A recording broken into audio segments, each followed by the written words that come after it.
di sini minta bentar, jika teman-teman mendengar suara saya, bisa untuk melambaikan suaranya, melambaikan tangannya.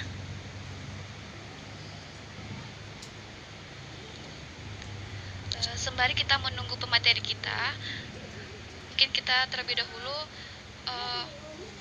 ngecek apa terdengar suara saya di sana.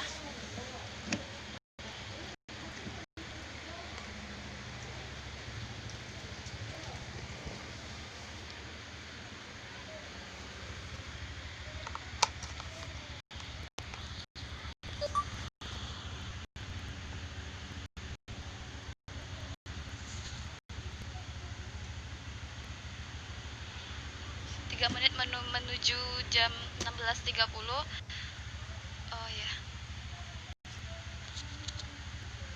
terima kasih.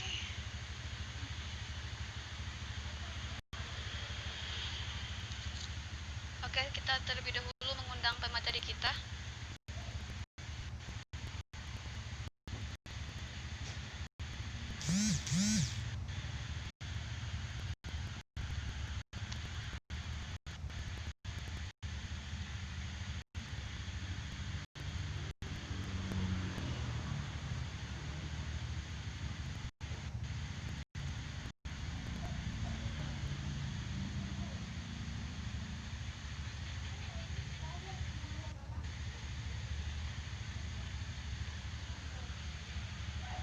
Kita tunggu pemateri kita terlebih dahulu aktif. Jadi teman-teman sabar dulu ya.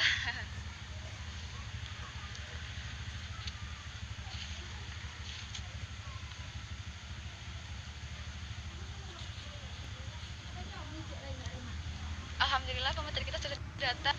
Oke, saya minta bergabung terlebih dahulu.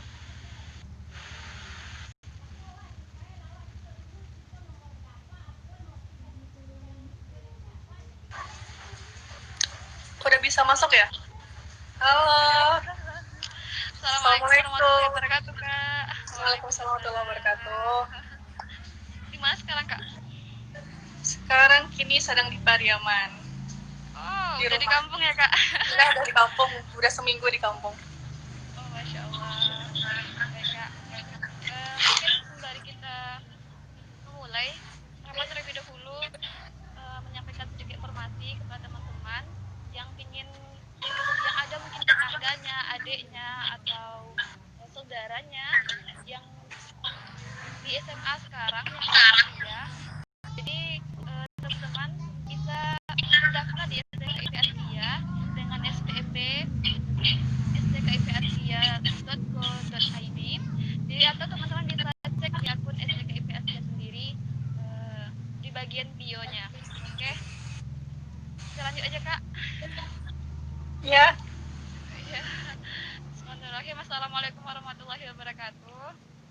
Waalaikumsalam warahmatullahi wabarakatuh. Alhamdulillahirrahmanirrahim. Puji syukur kehadirat Allah Subhanahu wa Ta'ala. Pada sore hari ini kita diberi kesempatan untuk berbincang sedikit dengan Kak Ikrim Maizana. Alhamdulillah beliau berkesempatan untuk berbagi dengan kita pada sore hari ini. Nah, sebelumnya mungkin Kak teman-teman di sini belum ada yang kenal gitu, Kak. Boleh Kakak terlebih dahulu untuk perkenalkan dirinya secara singkat? Oh ya, boleh. Bismillahirrahmanirrahim. Perkenalkan, nama saya Ikrim Maizana, bisa dipanggil Ikrim. Saya fresh graduate ya dari Northern Virginia Community College. Alhamdulillah mendapat beasiswa dari pemerintah Amerika. Nama beasiswanya CCIP, Community College Initiative Program, selama 1 tahun akademik pembelajaran dari tahun 2019 sampai 2020. Alhamdulillah Mei bulan kemarin sudah lulus dan sudah kembali lagi ke Indonesia for good. Gitu. Sekarang Kakak menetapnya di mana, Kak? Sekarang baru seminggu, jadi di rumah, kembali ke rumah di Pariaman. Oh, iya. Karena saya aslinya Pariaman, saya aslinya dari Pariaman, masih orang Minang. Iya, masih orang awak. Masih orang awak. Iya. Oke, Kak. Mungkin kita ada sedikit bercerita-cerita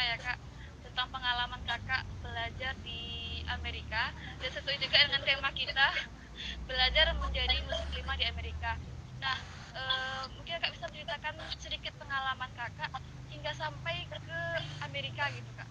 Bagaimana perjalanan singkat kakak hingga bisa mendapatkan beasiswa ini gitu? Mungkin saya mulai dari tentang program saya ceritain.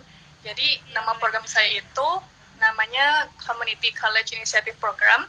Program ini itu uh, untuk para profesional yang sudah memiliki karir profesional minimal setahun dan kemudian ingin memperluas ilmu profesional skills mereka. Dan harus saya garis bawahi bahwa ini programnya non degree, jadi tidak ada gelar. Jadi selama setahun kalian akan mendapatkan pembelajaran, kemudian magang secara di institusi profesional di Amerika, kemudian juga harus ada community service, sukarelawan seperti itu.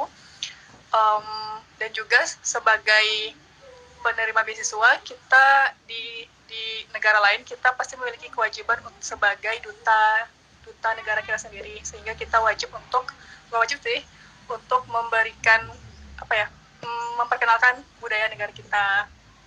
Jadi itu programnya non degree, dan kebetulan saya ini itu program ini minimal untuk orang yang lulus SMA. Jadi yang lulus SMA boleh banget ikut ini, tapi juga kebanyakan yang lulus S1 juga ikutan seperti saya ini, di mana untuk lulusan S1 itu yang memiliki pekerjaan tidak linear dengan jurusan dia pas S1 dulu. Nah, saya kan S1-nya pendidikan bahasa Jerman di Bandung. Kemudian saya balik ke Pariaman, saya kerja di TK selama 2 tahun. Nah, jadi saya termasuk dalam kualifikasi untuk program ini, di mana salah satunya mereka menawarkan studi jurusan pendidikan anak usia dini atau early childhood education. Jadi saya ingin memperdalam professional skill saya di bidang ini, dan kemudian saya mendaftar, dan alhamdulillah dipanggil interview, dan setelah interview juga alhamdulillah untuk kedepannya dinyatakan lolos untuk dapat mengikuti pembelajaran di Amerika. Berarti kakak Gitu.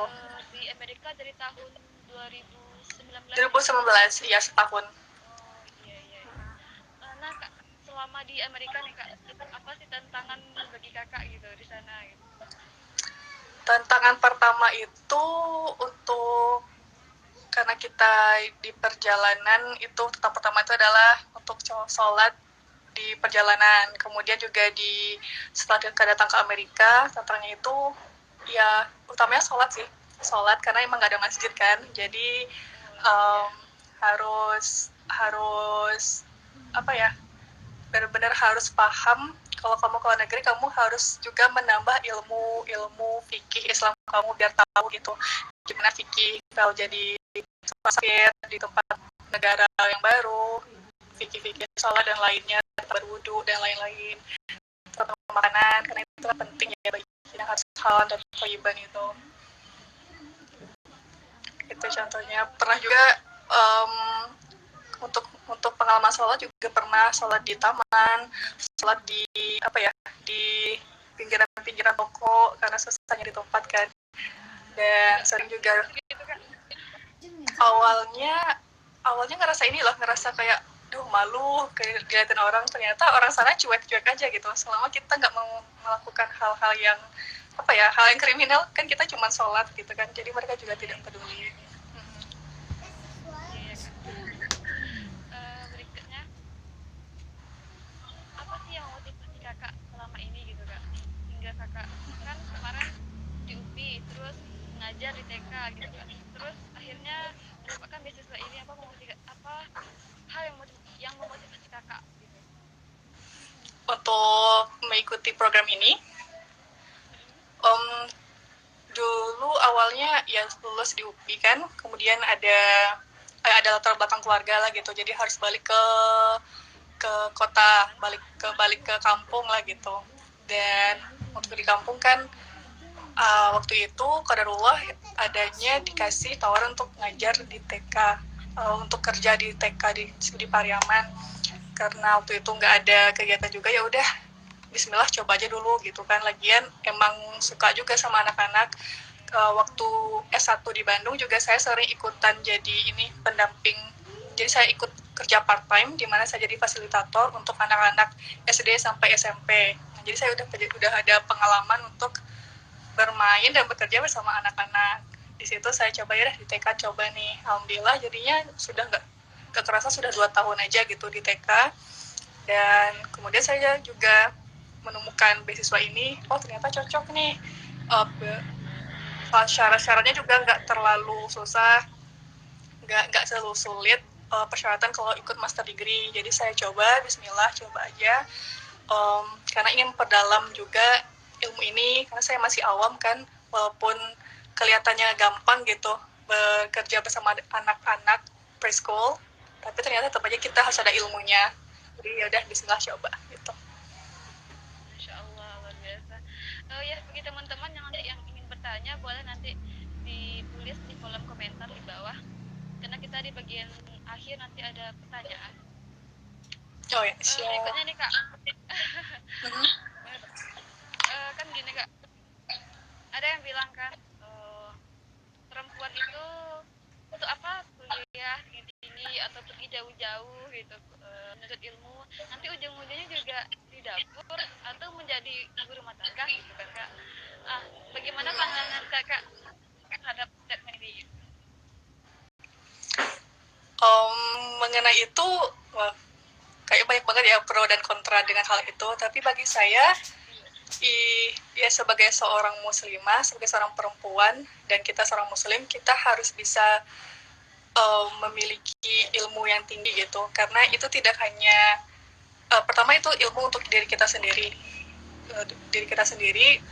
agar tahu, karena bagi saya untuk bisa, selama saya dapat S1, selama saya dapat ilmu di Amerika, itu jadi memperluas ilmu saya, di mana saya dapat bertemu banyak orang, sehingga saya tahu bagaimana cara berhadapan dengan orang dengan tipe karakter seperti ini, dan lain-lainnya gitu. Kemudian karena saya juga jurusan saya Early Child Education, jadi bagi saya itu sangat bermanfaat bagi saya, tidak hanya secara profesional, tapi nantinya kalaupun suatu di masa depan saya berkeluarga dan juga memiliki anak, saya juga bisa menerapkannya kepada anak-anak saya gitu. Jadi bagi saya itu sangat penting bagi perempuan untuk bisa memiliki tingkat pendidikan yang tinggi, karena di situ bagi saya perempuan saat ini tuh harus mandiri agar kita tidak kita tidak tahu apa yang terjadi di masa depan, tapi karena itu kita harus bisa berpegang pada kedua kaki kita sendiri. Intinya ya, jadi perempuan harus kuat, ada saatnya kita harus kuat, ada saatnya kita harus melembut seperti itu. Jadi ya siapapun perempuan di sana, ayo belajar, karena itu akan bagi saya itu akan membuka cakrawala kamu, membuka kesempatan-kesempatan kamu ke depannya. Oke. Ini ada pertanyaan Kak, langsung dijawab atau nanti di akhir aja Kak? Di akhir aja kali ya. Iya, oke. Baik Kak. Lanjut Kak. Kan di TV-TV itu diberitakan di Amerika itu orangnya gimana ya, termasuk orang yang anti Islam atau dia tidak suka Islam. Nah, selama di sana nih Kak, Kakak ada nggak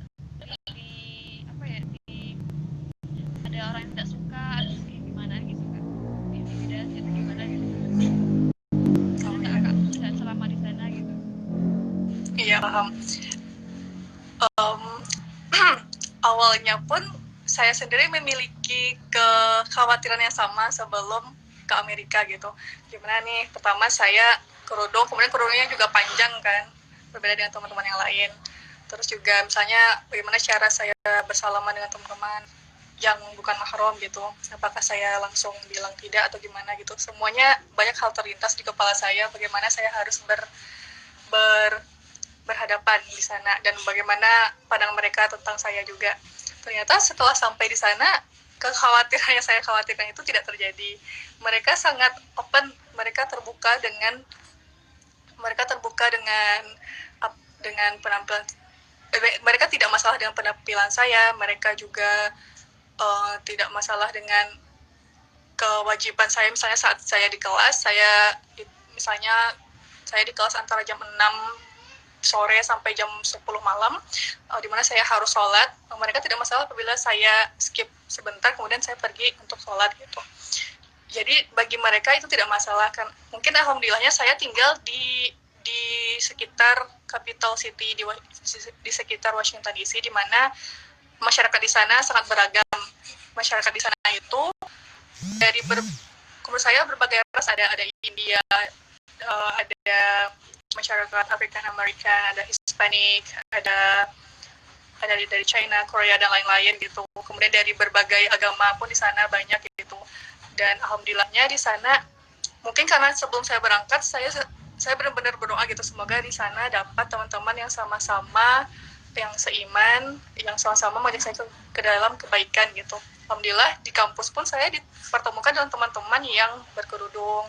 Ada juga saya ikut MSA, itu kayak rohisnya, Muslim Student Association.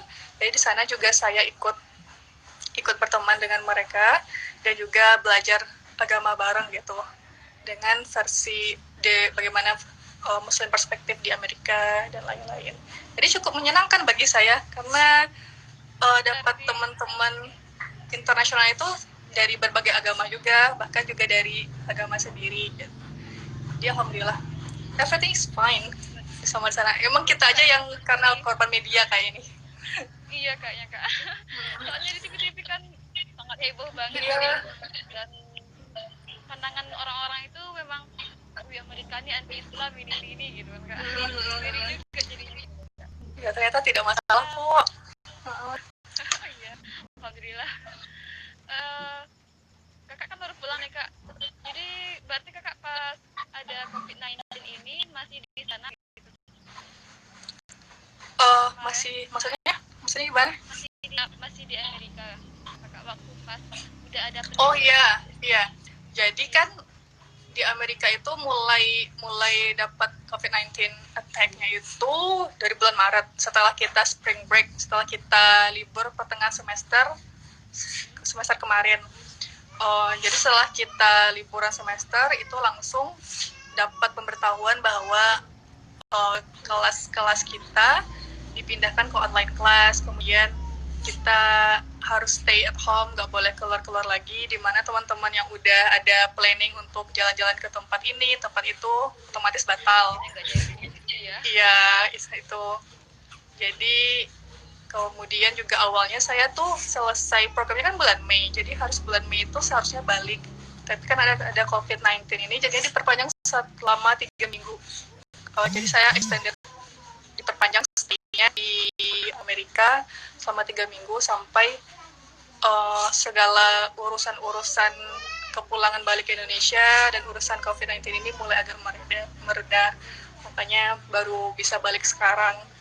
Cukup complicated juga sih waktu itu karena ini pandemik ini, tapi alhamdulillah diambil aja yang baik-baiknya. Alhamdulillah udah sampai juga ke rumah ya kak. Alhamdulillah. Selama di rumah kakak ngapain aja kak? Selama di rumah lagi masa penyesuaian lagi karena pas awal ke Amerika kita ada kejutan budaya, sampai balik ke Indonesia juga ada kejutan budaya kembali, karena kita ya pasti adalah hal-hal yang signifikan perbedaannya ya di antara di tempat sana sama di sini. Jadi masih pas awal-awal itu masih jet lag, kayak karena perbedaan jam itu di Indonesia dengan di Amerika itu 13 jam ya. Jadi di mana kalau di sana tidur, di sana malam, di sini siang, di sana malam. Jadi waktu itu pas minggu pertama masih bingung gitu, badan ini awalnya harusnya tidur malam tapi malah kebangun, harusnya kebangun siang jadinya malah tidur. Tapi alhamdulillah sekarang udah mulai terbiasa. Dan lagi mencari-cari kegiatan nih, kayak sharing-sharing di sini biar ya ngasih ilmu, karena kan kalau sebaik-baik manusia kan adalah yang berbagi, yang sharing ilmu-ilmu yang sudah kita dapat. Kemudian apa lagi ya, lagi belajar online aja gitu. Mau bertanya sih kak, dengan pribadi nih kak, terkait beasiswa ini, apakah beasiswa ini setuju untuk kampus negeri saja atau terbuka untuk umum? Terbuka untuk umum, ini terbuka untuk umum dari yang untuk lulusan SMA dan lulusan S1. Yang untuk SMA yang pekerjaannya selinear, yang untuk S1 pekerjaannya yang tidak linear. Untuk beberapa field of study, untuk contoh jurusannya itu adalah jurusan media, tourism and hospitality management, business, IT, engineering, dan early childhood education. Itu untuk tahun saya. Jadi teman-teman saya mengambil jurusan-jurusan tersebut. Untuk umurnya pun, kalau tidak salah sampai umur 35 tahun masih bisa daftar. Ya, sampai umur 35 tahun. Jadi emang tidak ada terbuka, sangat terbuka sekali. Terus juga minimal level bahasa Inggrisnya juga TOEFL ITB minimal 450. Jadi lebih mudah kata saya. Gimana Kak yang tanya tadi? Oh iya, boleh dicek lagi. Oh, udah banyak ini. Mungkin yang ingin bertanya boleh nanti ditulis kolom komentar. Macam kita ada gitu. Coba cek.